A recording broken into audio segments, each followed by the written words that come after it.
తెలంగాణ రాష్ట్ర ప్రభుత్వం విద్యాశాఖ సాంకేతిక శాఖకు సంబంధించి ప్రభుత్వ జూనియర్ కళాశాల లెక్చరర్సు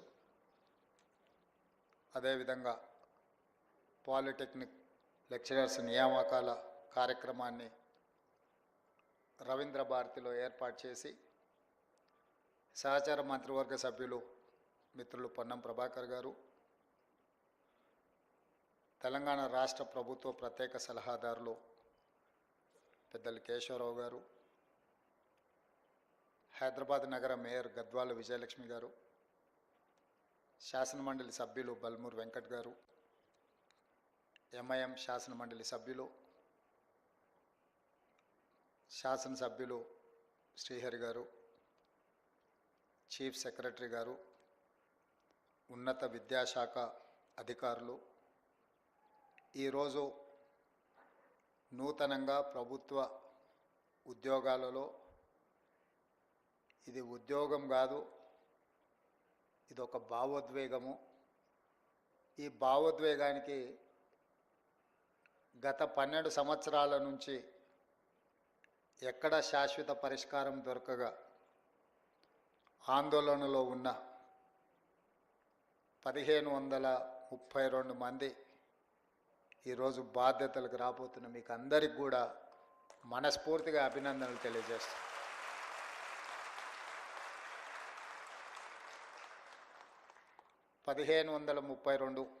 ఇందులో ప్రభుత్వ జూనియర్ కళాశాలకు సంబంధించిన 1292, పాలిటెక్నిక్ కళాశాలకు సంబంధించి 240 మంది అధ్యాపకులు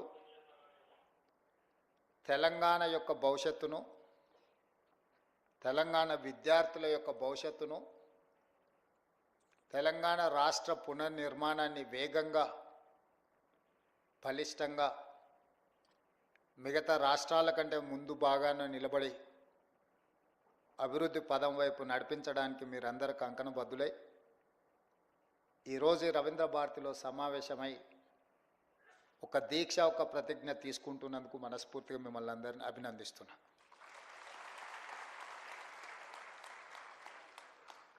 తెలంగాణ రాష్ట్ర నేపథ్యము, తెలంగాణ రాష్ట్ర ఉద్యమం యొక్క నైసర్గిక స్వరూపము,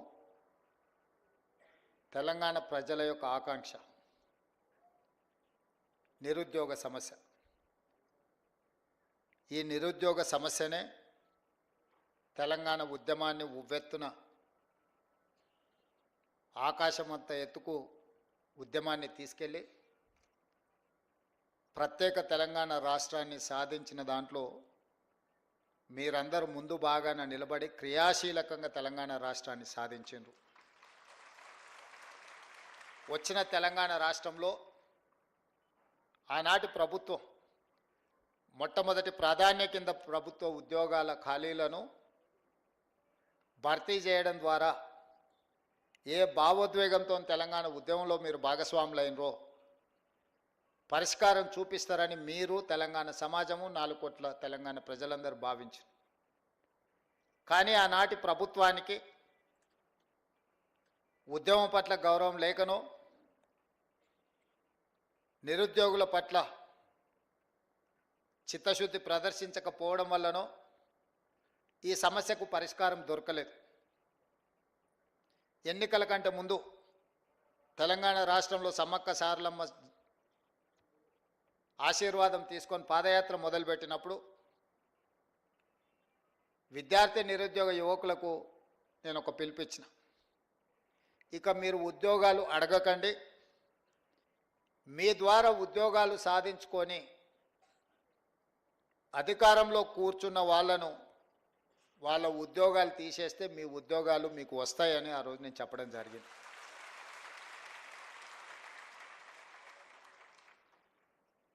మీరు ఆత్మవిశ్వాసంతో గద్దెనెక్కిన వాళ్ళు విర్రవీగుతుంటే మీరందరూ పట్టుదలతోటి తండ్రి, కొడుకు, బిడ్డ, అల్లుడి యొక్క ఉద్యోగాలను మీరు తొలగించడం ద్వారా ఈరోజు మీ ఉద్యోగాలను మీరు శాశ్వతంగా అందిపుచ్చుకున్నారని చెప్పి నేను సందర్భంగా చెప్పదలుచుకున్నాను. ఈ ప్రభుత్వ ఏర్పాటులో మీ కృషి ఉన్నది. ఈ ప్రభుత్వ ఏర్పాటులో మీ పట్టుదల ఉన్నది. ఈ ప్రభుత్వం కూడా అంతే పట్టుదలతోటి న్యాయస్థానాలలో సంవత్సరాల కొద్దిగా కేసులు వాయిదా పడుతూ మీ సమస్యలకు శాశ్వత పరిష్కారం చూపించకుండా ప్రభుత్వం సాగదీస్తున్న సందర్భంలో గతంలో దాదాపుగా చీఫ్ సెక్రటరీ గారు చెప్తున్నారు, మీ యొక్క నోటిఫికేషన్స్ కానీ మీ పరీక్షలు కానీ 12 సంవత్సరాల నుంచి వాయిదా పడుతున్న సమస్య.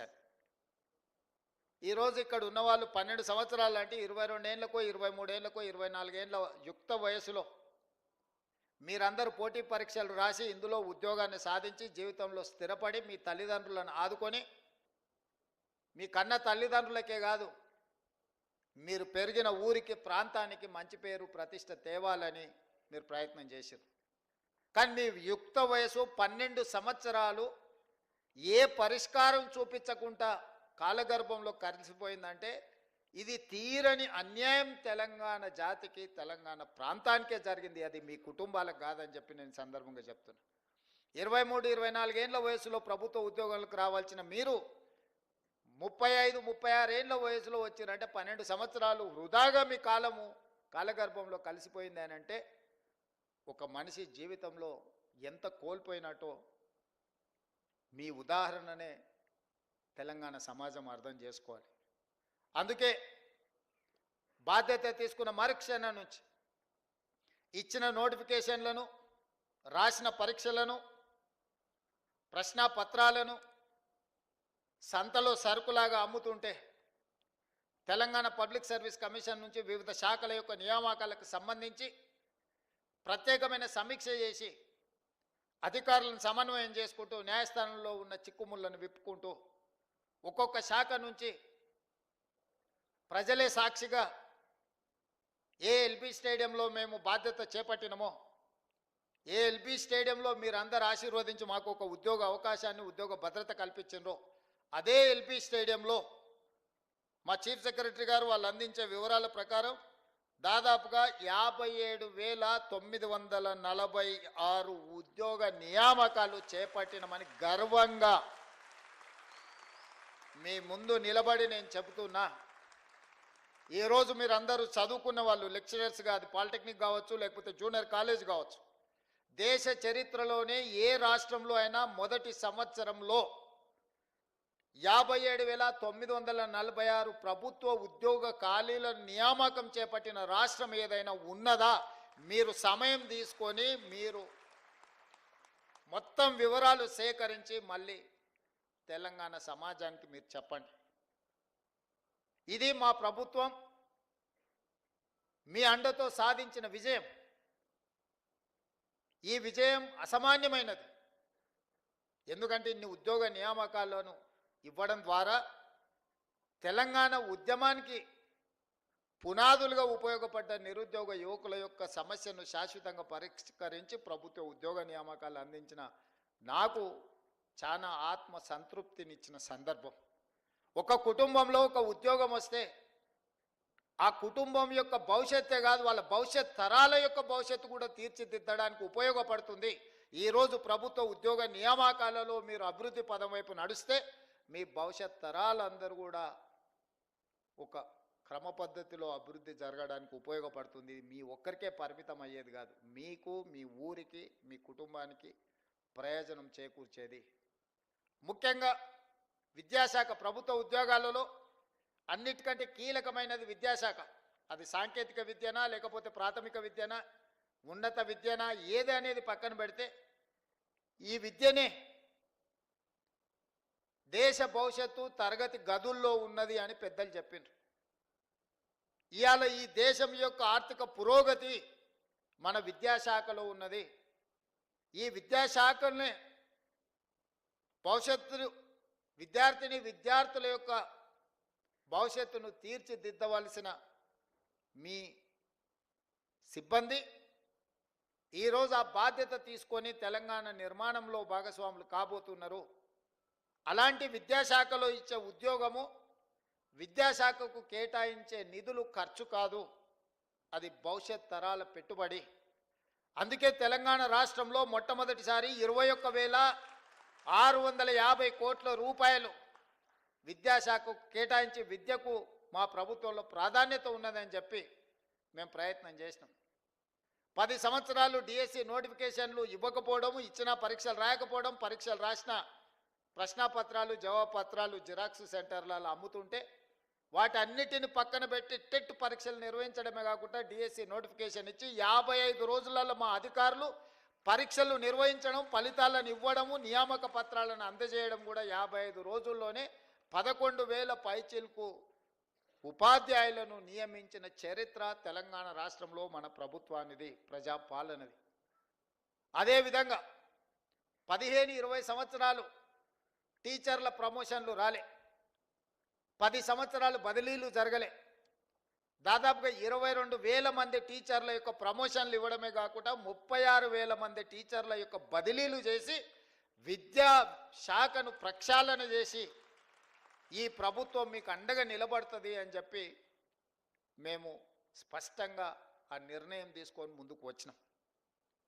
అదేవిధంగా ఈరోజు తెలంగాణ రాష్ట్రంలో విద్యాశాఖ కొంత నిర్లక్ష్యానికి 10 సంవత్సరాలు గురవడం వల్ల దేశంలో ఉన్న రాష్ట్రాలలో అట్టడుగు నుంచి లెక్క పెడితే 2వ రాష్ట్రంగా 3వ రాష్ట్రంగా ఉన్నాం. మొదటి నుంచి లెక్క పెడితే 1, 2, 3లో ఉండాల్సిన తెలంగాణ రాష్ట్రం విద్యాశాఖలో చిట్ట చివరి నుంచి లెక్క పెడితే 2వ స్థానంలో 3వ స్థానంలో ఉండడం అనేది ఇది ఆందోళన కలిగించే విషయము. కేరళతో పాటు పోటీపడి రాణించవలసిన తెలంగాణ రాష్ట్రం విద్యాశాఖలో ఇంతగా ప్రమాణాలు పడిపోవడం ఇది ఆందోళనకరము, ఇది తెలంగాణ జాతికి అవమానకరం అని చెప్పి నేను ఈ సందర్భంగా చెప్పదలుచుకున్న మిత్రులారా. వాస్తవాలను అంచనా వేసుకొని వాస్తవాల మీద మనం చర్చించుకొని భవిష్యత్ ప్రణాళికలను నిర్ణయించుకున్నప్పుడే నిజంగా తెలంగాణలో ఉన్న విద్యా ప్రమాణాలను పెంచుకోవడానికి ఉపయోగపడుతుంది. ఈరోజు మేము పోటీ పరీక్షలకు చదువుకున్నాం, పరీక్షలలో ఫలితాలు సాధించినాం, ఉద్యోగం వచ్చింది, మా బాధ్యత అయిపోయింది అని ఎవరైనా అనుకుంటే అది తెలంగాణకు న్యాయం చెయ్యదు, న్యాయం జరగదు. ఈ రోజు నుంచి మీరు రెట్టించిన పట్టుదలతో ఈ రోజు నుంచే మీరు ఇది ఉద్యోగం కాదు, ఇది ఒక భావోద్వేగం, ఈ తెలంగాణ నిర్మాణంలో మేము భాగస్వాములమైనాం, ఇది ఒక గొప్ప అవకాశం మాకు వచ్చిందని మీరు నిర్ణయించుకొని ఈ భావోద్వేగానికి పునరంకితం అవ్వడం ద్వారా తెలంగాణకు మేలు జరుగుతుంది, తెలంగాణ యొక్క భవిష్యత్తు రూపురేఖలు మారబోతున్నాయని చెప్పి నేను మీకు అందరికీ చెప్పదలుచుకున్నాను. అదేవిధంగా ఈ సందర్భంగా 1-2 విషయాలు మీతో నేను చర్చించదలుచుకున్నాను. గవర్నమెంట్లో రెసిడెన్షియల్ నాన్ రెసిడెన్షియల్ స్కూల్స్ని అన్నిటిని లెక్కేస్తే 29,550 స్కూల్స్ ఉన్నాయి, రెసిడెన్షియల్ అండ్ నాన్ రెసిడెన్షియల్. ఈ 29,550 పాఠశాలలల్లో 25,48,449 మంది స్టూడెంట్స్ ఉన్నారు. ఇందులో సిబ్బంది 1,48,449 మంది టీచింగ్ స్టాఫ్ ఉన్నారు. అదే ప్రైవేట్ స్కూల్స్ 11,207 ఉన్నారు. ఆ పాఠశాలల్లో 36,87,753 మంది విద్యార్థులు ఉన్నారు. వాళ్ళ సిబ్బంది 1,83,372 మంది ఉన్నారు. నేను ఈరోజు మిమ్మల్ని అడగదలుచుకున్నా, దాదాపుగా 30,000 పాఠశాలల్లో 25,50,000 మంది విద్యార్థులు ఉంటే 11,800 ప్రైవేటు పాఠశాలల్లో 36,87,000 మంది విద్యార్థులు చదువుకుంటున్నారు అంటే మనకంటే ప్రైవేటు పాఠశాలలు గొప్పవా? మనకంటే విద్యా ప్రమాణాలు ఎక్కువగా ఉన్న సిబ్బంది వాళ్ళ దగ్గర ఉన్నారా? మనం ఎందుకు ఆ ప్రైవేట్ స్కూల్స్తోని కాంపిటీట్ చేయలేకపోతున్నాము? మన కాంపిటీషన్ ఎందుకు వాళ్ళతో పోటీ పడే విధంగా లేదు? ఎక్కడ లోపం ఉన్నదో దాన్ని ఆత్మ పరిశీలన చేసుకోవాల్సిన బాధ్యత ప్రభుత్వానికి, మీకు మాకు ఉన్నదా లేదా ఒకసారి ఆలోచన చేయండి అని నేను అడుగుతున్నా. ఈరోజు ప్రైవేట్ స్కూల్స్ చదువులు చెప్పే అక్కడుండే ఉపాధ్యాయుల యొక్క ఎక్స్పీరియన్స్ కానీ వాళ్ళ చదువులు కానీ మీకంటే ఎక్కడ ఎక్కువ లేవు. నేను చాలా పాఠశాలల్లో వివరాలు తెప్పించిన, కానీ ఫోకసే ఎక్కడో మిస్ అవుతున్నా. దీన్ని సరిదిద్దాల్సిన బాధ్యత మన అందరి మీద ఉన్నది. ప్రతి సంవత్సరం ప్రభుత్వ పాఠశాలల్లో విద్యార్థుల యొక్క చేరిక తగ్గుతూ వస్తుంది. విద్యా ప్రమాణాలు పడిపోతున్నాయి. ఇది ఆందోళన కలిగించే స్థాయికి చేరుకున్నాము. విద్యా ప్రమాణాలను పెంచడమే కాదు, విద్య ప్రభుత్వ కేటాయిస్తున్న నిధుల్ని మీరు లెక్కేయండి. ఈరోజు రెసిడెన్షియల్ స్కూల్స్లో నాకు తెలిసి ఒక్కొక్క విద్యార్థి మీద 40,000 ఖర్చు పెడితే రెగ్యులర్ డే స్కూల్స్లో 80,000 నుంచి 90,000 ప్రతి సంవత్సరం ఖర్చు పెడుతున్నాం మనం. ప్రభుత్వ పాఠశాలలో నెలకు 2,000 ఫీజు పెట్టినా కూడా 24,000-25,000 ఖర్చు పెడుతున్నారు తల్లిదండ్రులు కానీ పిల్లలు కానీ. నెలకు 2,000-3,000 స్కూల్ ఫీజు కడితే కూడా ప్రైవేటు స్కూళ్ళల్లో చదువుకునే విద్యార్థుల మీద పెడుతున్న ఖర్చు 25,000-30,000 ఉంటే ప్రభుత్వంలో చదువుకుంటున్న స్కూళ్ళలో 80 నుంచి ₹1,00,000 ఖర్చు అవుతుంది. 80,000 నుంచి ₹1,00,000 వరకు ఖర్చు అవుతున్న దాంట్లో ప్రధానమైన ఖర్చు అధ్యాపకుల యొక్క జీతభత్యాలు. ఇంత ఖర్చు పెట్టి మనము ఇది ఖర్చు కాదు, ఇది భవిష్యత్తు పెట్టుబడి అని ప్రభుత్వం భావిస్తుంది. ఇట్లాంటి పెట్టుబడి పెట్టి మనం ఫలితాలు సాధించుకోకపోతే ఇది మన అందరం కూడా కలిసి కూర్చొని, నేను మీ అందరి మీద నెపం నెట్టదలుచుకోలే, ప్రభుత్వం వైపు నుంచి కూడా మీకు డైరెక్షన్ కావాలి. లీడర్ అనే వాళ్ళు లీడ్ చేసినప్పుడే మీరందరూ ఆ మార్గంలో నడుస్తారు. లీడరే డైరెక్షన్ లెస్కుంటే మీరు కూడా ఎక్కడికి వెళ్ళాలో మీకు గమ్యం తోయదు. డైరెక్షన్ లెస్ లీడర్గా నేను ఉండదలుచుకోలేదు. I wanted to lead my state. I wanted to develop my state. I wanted to improve my infrastructure. I wanted to take a better policy. Stanford ఆక్స్ఫర్డ్లో చెప్పేటోళ్ళు ఏం గొప్పోళ్ళు కాదు. మన వాళ్ళే అక్కడికి వెళ్ళి అమెరికాలో మనోళ్ళు చదువులు చెప్తున్నారు. మన పిల్లలే అక్కడికి వెళ్ళి చదువుకుంటున్నారు. మీ దగ్గర నేర్చుకున్న వాళ్ళే చదువుకుంటారు. మేమందరం కూడా గవర్నమెంట్ స్కూళ్ళలోనే చదువుకున్నా. తెలిసి కేశవరావు గారైనా, నేనైనా, పొన్నం ప్రభాకర్ గారైనా, నాకు తెలిసి శాంతకుమారి గారైనా, అప్పట్లో ప్రైవేట్ స్కూల్స్ కూడా లేకపోయిండొచ్చు, ఐఏఎస్లు అయినా చాలామంది కూడా గవర్నమెంట్ స్కూళ్ళలోనే చదువుకొని వచ్చినాం.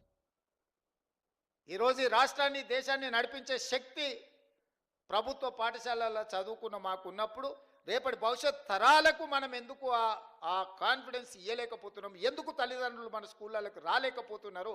ఎందుకు ఈ ప్రభుత్వాన్ని విశ్వసించడం లేదు? ఎందుకు ఈ ప్రభుత్వ పాఠశాలల్లో విద్యార్థులు చేరడం లేదు? ఈ మూలాలను మనం చర్చించుకోవాల్సిన అవసరం ఉంది. మూలాల మీద పరిశోధన చేసుకోవాల్సిన అవసరం ఉంది. పరిశోధన చేయడం ద్వారా వాటిని సరిదిద్దుకోవాల్సిన బాధ్యత మన అందరి మీద ఉన్నది. మనందరం కలిసికట్టుగా నడుం బిగిస్తే ఇదేం పెద్ద సమస్య కాదు. ఈరోజు young India integrated residential schools, గతంలో SC ST BC minority residential schools ఇచ్చినామన్నారు. జీవోలు ఇచ్చిండ్రు, సంతోషం. అడ్మినిస్ట్రేటివ్ శాంక్షన్ ఇచ్చిండ్రు, సంతోషం. ఎక్కడైనా ఎస్సీ ఎస్టీ బీసీ మైనారిటీ స్కూల్స్కి ఎక్కడైనా బిల్డింగ్లు కట్టినరా? ఎక్కడైనా వాళ్ళకి ఏమన్నా కనీస మౌలిక వసతులు ఉన్నాయా? మూసేసిన పోల్ట్రీ ఫామ్లలోనో లేకపోతే 4 గదులు ఎక్కడైనా కొన్ని రాజకీయ పార్టీల లీడర్లు కట్టుకున్న దాంట్లో కిరాయికి పెట్టించి ఆ పిల్లల భవిష్యత్తును అంతా సర్వనాశనం చేసిండ్రు. అందుకే ఈరోజు each and every assembly constituency మొన్ననే 58 యంగ్ ఇండియా ఇంటిగ్రేటెడ్ రెసిడెన్షియల్ స్కూల్స్కి దాదాపుగా 11,500 కోట్ల రూపాయలు. ఒక్కొక్క క్యాంపస్ 20 నుంచి 25 ఎకరాలలో 200 కోట్ల రూపాయలతోని 100 అసెంబ్లీ కాన్స్టిట్యున్సీలలో 100 యంగ్ ఇండియా ఇంటిగ్రేటెడ్ రెసిడెన్షియల్ స్కూల్స్ని మన ప్రభుత్వం నిర్ణయం తీసుకున్నది. రాబోయే 3 సంవత్సరాలలో 25 నుంచి 30,000 కోట్ల రూపాయలు ఇన్ఫ్రాస్ట్రక్చర్ క్రియేట్ చేసి ఒక అద్భుతమైన ఇన్ఫ్రాస్ట్రక్చర్ ఇవ్వడం ద్వారా విద్యా ప్రమాణాలను పెంచాలి అని ఈరోజు ప్రభుత్వం ప్రయత్నం చేస్తుంది. ఇవాళ ఇంజనీరింగ్ స్టూడెంట్స్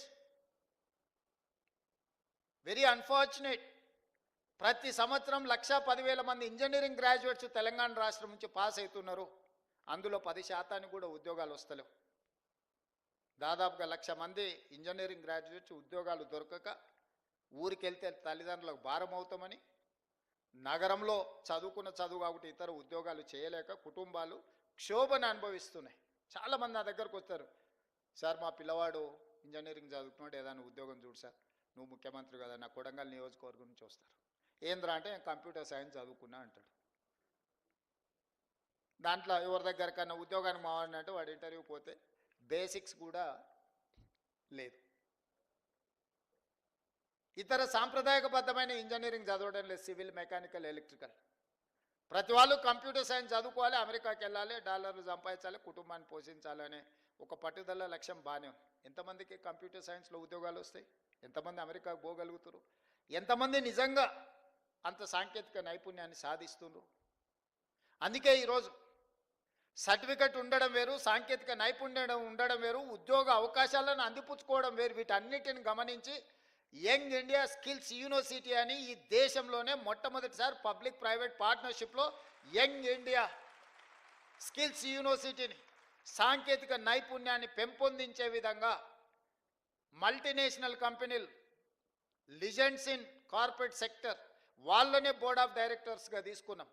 ఈరోజు young India residential young India మన స్కిల్స్ యూనివర్సిటీకి చైర్పర్సన్ వచ్చి Mahindra group of companies, Anand Mahindra అంటే మహేంద్ర కార్లు మనం చూస్తున్నాం కదా, అంత సక్సెస్ స్టోరీ ఉన్న వ్యక్తిని మన ప్రభుత్వం ప్రారంభించిన యూనివర్సిటీకి చైర్పర్సన్గా నియమించిన బోర్డ్ ఆఫ్ డైరెక్టర్స్గా రెడ్డి ల్యాబ్స్, అరబిందో, లేకపోతే Apollo hospitals, biggest corporate company success story ఉన్న వాళ్ళను ఎండీస్ని తీసుకొచ్చి మన government young India skills university board of డైరెక్టర్స్గా పెట్టి సిలబస్ వాళ్ళే తయారు చేస్తారు, విద్యార్థులను వాళ్ళే సెలెక్ట్ చేస్తారు, ట్రైనింగ్ వాళ్ళే ఇస్తారు, ట్రైనింగ్ ఇచ్చిన వాళ్ళందరినీ వాళ్ళే ఉద్యోగాలు ఇస్తారు.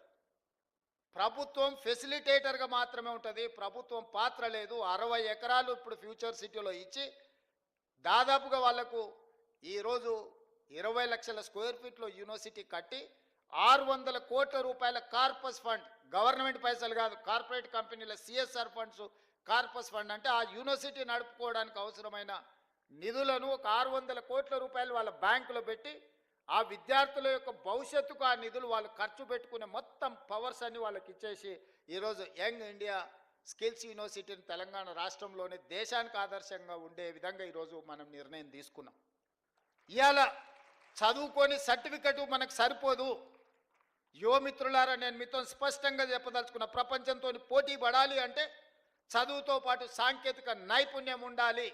సాంకేతిక నైపుణ్యంతో పాటు కమ్యూనికేట్ చేసే స్కిల్ ఉండాలి.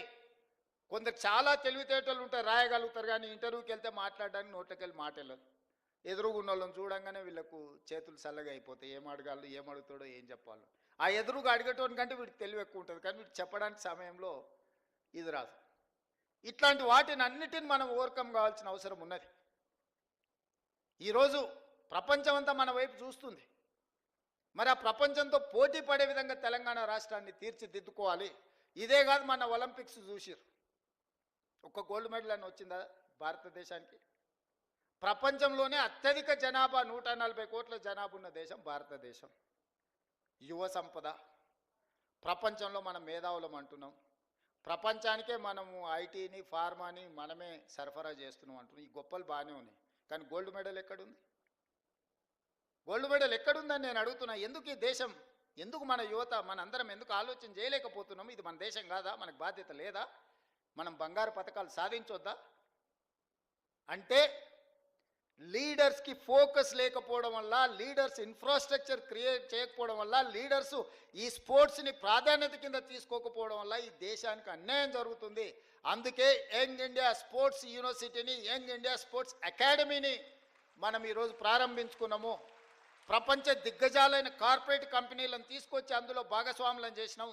సౌత్ కొరియన్ స్పోర్ట్స్ యూనివర్సిటీని సౌత్ కొరియా పోయినప్పుడు ఒక యూనివర్సిటీకి పోయినా, క్యాంపస్ ఎంత అంటే 30 ఎకరాలు.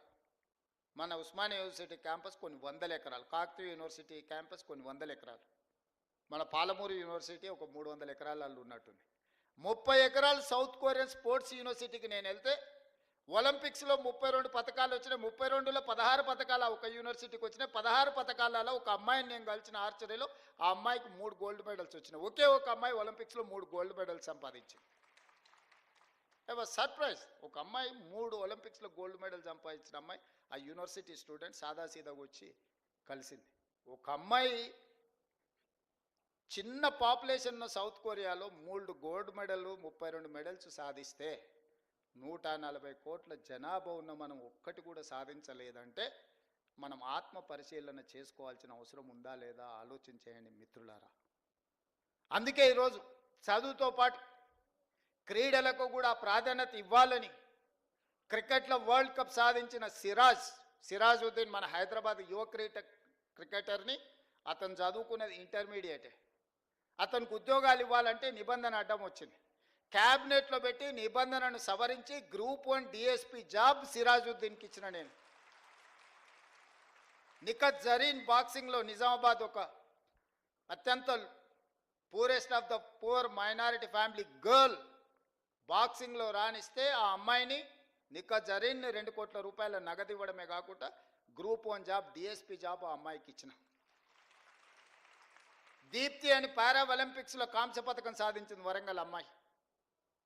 ఆ అమ్మాయికి గ్రూప్ 2 జాబ్ ఇవ్వడమే కాకుండా వరంగల్లో ఇల్లు ప్లాట్ ఇవ్వడమే కాకుండా 25 లక్షల రూపాయల క్యాష్ రివార్డు కూడా ఇచ్చిన.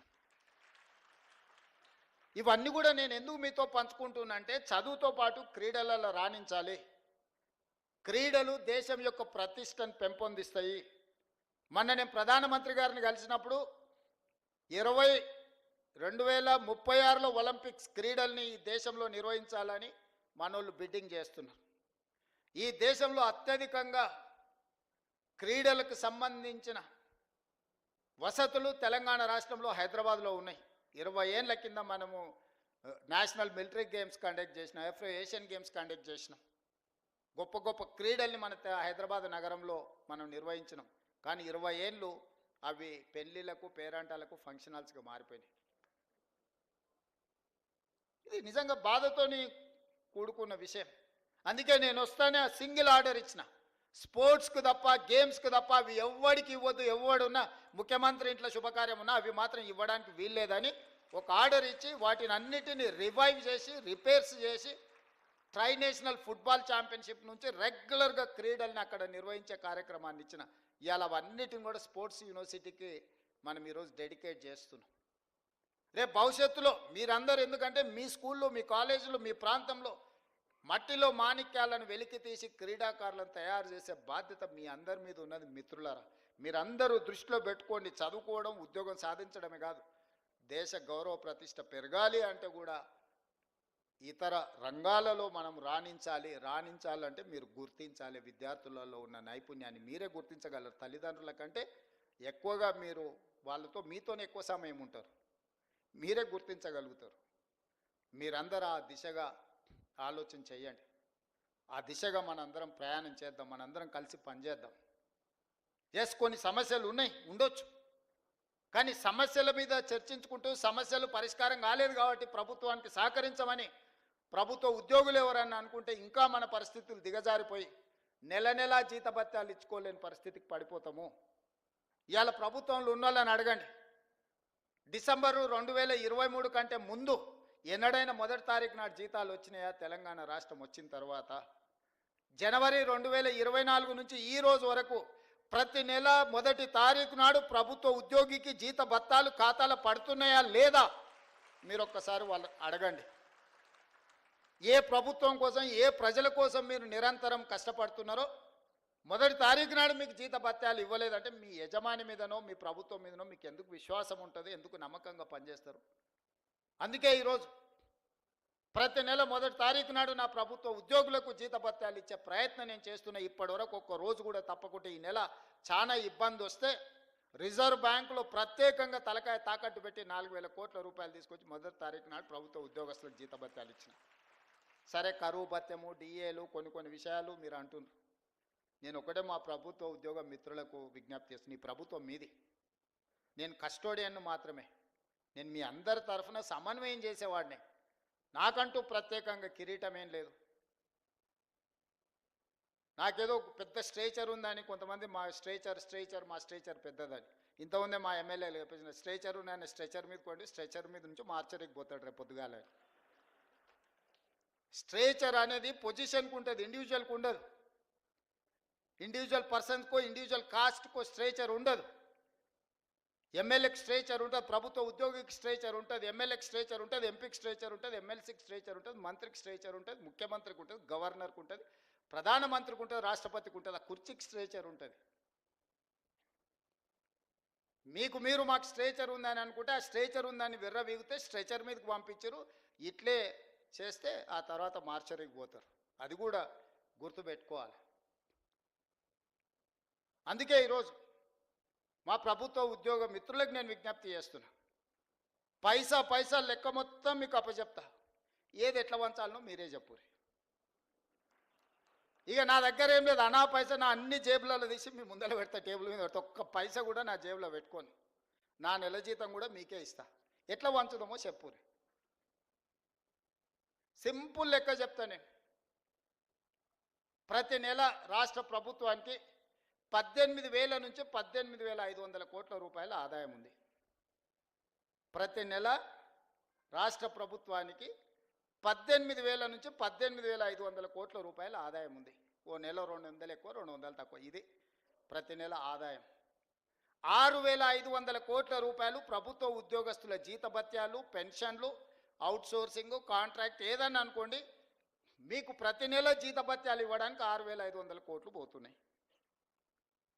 ఇంకొక 6,500 కోట్లు అయ్యగారు చేసిన అప్పులకు తప్పులకు ప్రతి నెల 10 తారీఖు లోపల కట్టాల్సి వస్తుంది.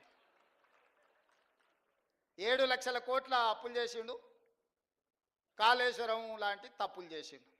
ఈ రెండింటి కలిపి, అప్పులకు తప్పులకు కలిపి, ఇష్టం ఉన్నా లేకపోయినా, నాకు నచ్చినా నచ్చకపోయినా ఆయన నాకు ఇచ్చిన నజరానా ఏందయ్యా అంటే ప్రతి నెల 6,500 కోట్ల రూపాయలు నేను అప్పులోకి కట్టాల్సిందే. నేను ఒక పూట ఉపాసం పండినా బ్యాంకులో, రిజర్వ్ బ్యాంకులో పడంగానే వాళ్ళే గుంజుకుంటారు, నన్ను అడగను కూడా అడగరు. ఇది ఒక డబ్బా నా ఆదాయం. ఇందులో ప్రతి రూపాయి పడంగానే 1 తారీఖు నుంచి 10 తారీఖు లోపల ఈ అప్పులు ఇచ్చిన బ్యాంకులు, రిజర్వ్ బ్యాంకు నుంచి అటే తీసుకొని పోతారు. 6,500 అటు పోయినాయి. మీరు మా బంధువులు, ఆత్మబంధువులు కాబట్టి 6,500 కోట్లు మీ ఉద్యోగస్తులకు ఇస్తున్నా. 13,000 కోట్ల రూపాయలు అయిపోయినాయి. ఇక నా దగ్గర ఎంత మిగిలిందా అంటే 5,000 నుంచి 5,500 కోట్లు. ఇక నేను మిమ్మల్ని అడుగుతున్నా, ఈ 5,000 నుంచి 5,500 కోట్లల్లా షాదీ ముబారక్, కళ్యాణ లక్ష్మి, పెన్షను, రైతు రుణమాఫీ, రైతు భరోసా, ఇట్లా 25-30 ప్రభుత్వ సంక్షేమ పథకాలు ఉన్నాయి. ఇవి కాకుండా అర్ధాంతరంగా ఆగిపోయిన కాళేశ్వరం కట్టాలి, కూలిపోయిన శ్రీశైలం లెఫ్ట్ బ్యాంక్ కెనాల్ని కట్టాలి, పాలమూరు రంగారెడ్డి ఎత్తిపోతలు కట్టాలి, రీజనల్ రింగ్ రోడ్కు నిధులు ఇవ్వాలి. ఈ రాష్ట్రంలో ఏం అభివృద్ధి చేయాలన్నా కూడా ఇందులో నుంచే తీయాలి. ఇక నాకున్న వెసులుబాటు 5,000 నుంచి 5,500 కోట్లు. నేనిచ్చిన గ్యారంటీలు కానీ, అంతకుముందు నుంచి వచ్చిన వారసత్వం కానీ, ఇవన్నీ కలిపితే నాకు ఇంకొక 18,000 కోట్లు కావాలి. వాస్తవంగా ఆయన కాంట్రాక్టర్లకు అగ్రిమెంట్లు చేసిండు, ఆయన కమిషన్లు తీసుకొని ఆయన వెళ్ళిపోయిండు. ఇవాళ వాళ్ళ పేమెంట్లు నేను వచ్చి కూర్చున్నప్పటికీ 42,000 పేమెంట్లు బకాయిలు పెట్టిపోయిండు ఈ కాంట్రాక్టర్లకి. ఇక విద్యుత్ శాఖ ఇవాటి మళ్ళీ పక్కన పెట్టాలి. అట్లా నేను మినిమం వెల్ఫేర్ ఉన్న వాటిని ఒక మాదిరిగా నడపాలంటే నాకు 22,000 కోట్లు కావాలి.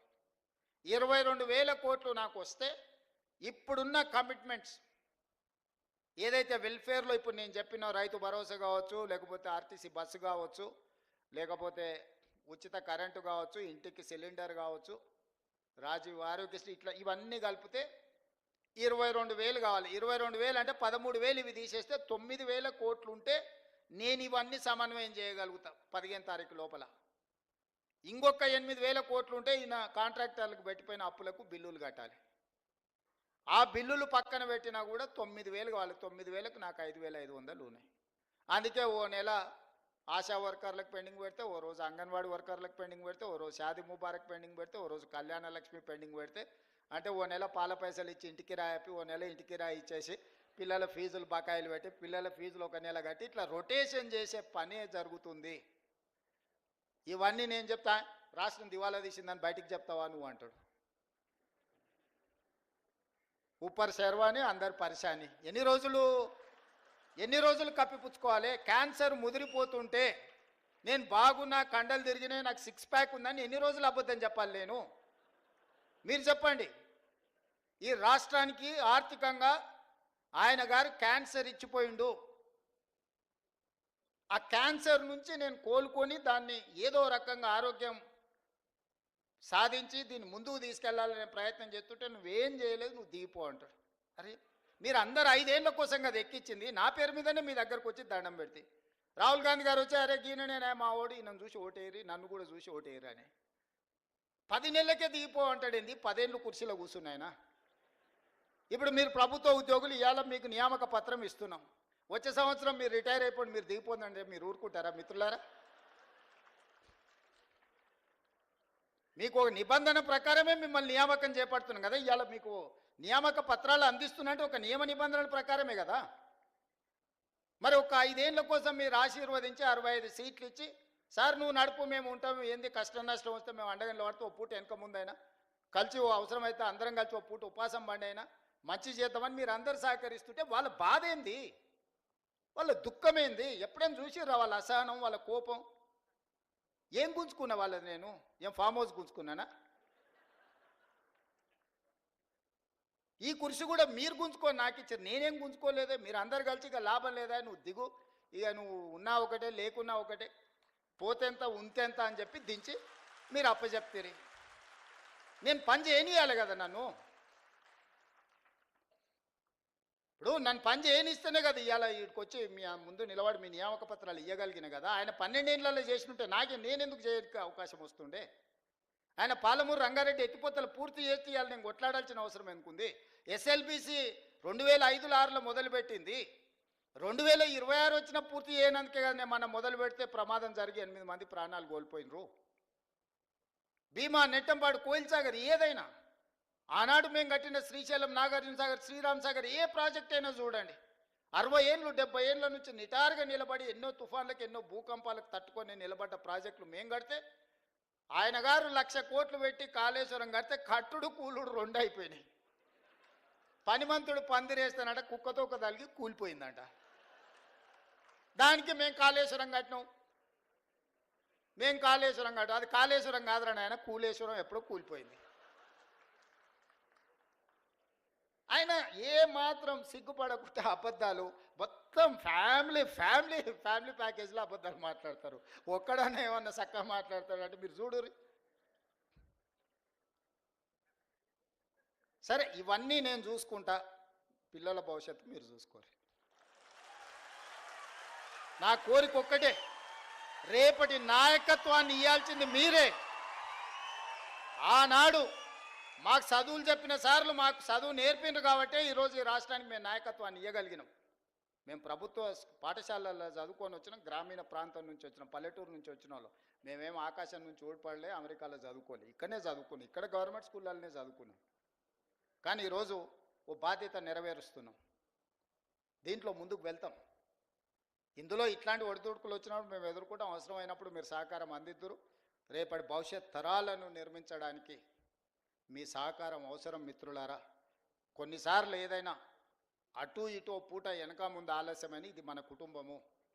మన కుటుంబంలో నెల జీతం సరిపోనప్పుడు మనం ఎట్లయితే సమన్వయం చేసుకొని ఓసారి ఇంటికి రాయి 4 రోజులు, ఓసారి పాల పైసలు, ఓసారి పిల్లల ఫీజులు, ఓసారి ఆ దవాఖాన ఖర్చులు, ఓసారి పండుగ కొత్త బట్టలు కొనుక్కోకుండా కూడా పాత వాటిని ఉతికి ఇస్త్రీ చేసుకొని మంచిగా దొడుక్కుంటాం. వీళ్ళు ఎదురుగున్నోళ్ళు ఏమన్నా అనుకుంటారేమో. ప్రభుత్వం కూడా గింతే, ఇదేంది లేదు. మీ కుటుంబం నా కుటుంబం ఏందో ఈ ప్రభుత్వం కూడా మందే. అనా పైసతో సహా అన్ని లెక్కలు మీ ముందర పెడతా, మీరే ఒక కమిటీ వేసుకోండి, రాండ్రి కూర్చొని అన్నీ మీకు అప్పచెప్తే ఏది వంచుతారో మీరు సిట్టి రాసిస్తే ఆ సిట్టి ప్రకారం రాబోయే 12 నెలలు మొత్తం అట్నీ చేస్తా. ఒక్క రూపాయి కూడా దాచిపెట్టను, ఒక్క రూపాయి కూడా నేను అబద్ధం చెప్పను. అబద్ధాలతోని తాతల ముత్తాతల పేర్ల మీద ఎవరి పిల్లలో చచ్చిపోతే ఇంత దూరం నేను రాలే. కష్టాన్ని నమ్ముకొని వచ్చినా, ఉన్నది ఉన్నట్టు చెప్పి ఇంత దూరం వచ్చినా, ఈరోజు ఇక్కడికి చేరుకున్నా అంటే కష్టము నిజం మాట్లాడడం ఈ రెండే మీరు ఆశీర్వదించి ఇక్కడికి ఇచ్చారు. ఇక్కడికి వచ్చిన తర్వాత అబద్ధాల ప్రాతిపదికన రాష్ట్రాన్ని నడపదలుచుకోలేదు మిత్రులారా. కష్టమైన నష్టమైన మీకు చెప్పి, మీకు వివరించి, మీ అనుమతి తీసుకొని ఏం చేయమంటే అది నేను చేస్తా. నాకేం చేసేది ఉంది? ఒక్క రూపాయి కూడా ఇంటికి తీసుకెళ్ళాను. నేను చెప్తున్నా, నాకు ఏంది లేదు, ఒక బిడ్డ ఉన్నది, పెళ్ళైంది, వాళ్ళు మంచిగా ఉన్నారు, నాకు వయసు ఉంది, కాళ్ళు చేతులు బాగున్నాయి, ఓపిక ఉంది. 20 ఏళ్ళు ఈ తెలంగాణ సమాజ నిర్మాణం కోసం నేను పనిచేస్తా. మీరు అందగా నిలబడుండ్రి. వచ్చినోళ్ళే కాదు ఉన్నోళ్ళకు కూడా చెప్పుండ్రి, ఇది మన ప్రభుత్వం, దీన్ని రక్షించుకోవాల్సిన బాధ్యత మన మీద ఉంది. మిమ్మల్ని ఎమోషనల్గా డ్రైవ్ చేసి నిన్న మన సర్పంచ్లను కొంతమంది ధర్నా అన్నారు, మా బిల్లులు రాలేదన్నారు. ఎప్పటివా అని అడిగిన, 3 ఏళ్ళ కింది సార్ అన్నారు. 3 ఏళ్ళ కింది వాడు ఉండేనా? వాళ్ళ గురువు గారే ఉండే కదా. వాళ్ళ గురువు గారు నిండా ముంచిపోతే నేను ఒకటొకటి కట్టుకుంటూ వస్తున్నా. సర్పంచ్లకు బిల్లులు ఇవ్వాలి కదా ఆయన అంటాడు. తాటి చెట్టు లెక్క పెరిగింది కానీ అవగిందంత అవగాహన కూడా లేదు. ఆయననే కదా ఆర్థిక మంత్రి ఉన్నది, ఆయన ఇస్తా అంటే నేను వద్దన్నానా? అంటే ఇట్లాంటివి సమయానుకూలంగా ప్రజలు మర్చిపోతారు అనుకొని మనల్ని భ్రమలలో పెట్టి ఏదైతే చేయాలనుకుంటుందో అది కుదరదు, అది అట్లా మంచిది కాదు. జాగ్రత్తగా మన అందరం కలిసి ముందుకు వెళ్దాం, ఈ రాష్ట్రాన్ని కాపాడుకుందాం, ఈ రాష్ట్రాన్ని దేశానికి ఆదర్శంగా తీర్చిదిద్దుదామని తెలియజేస్తూ మీ అందరి దగ్గర సెలవు తీసుకుంటున్నా. ధన్యవాదాలు మిత్రులు.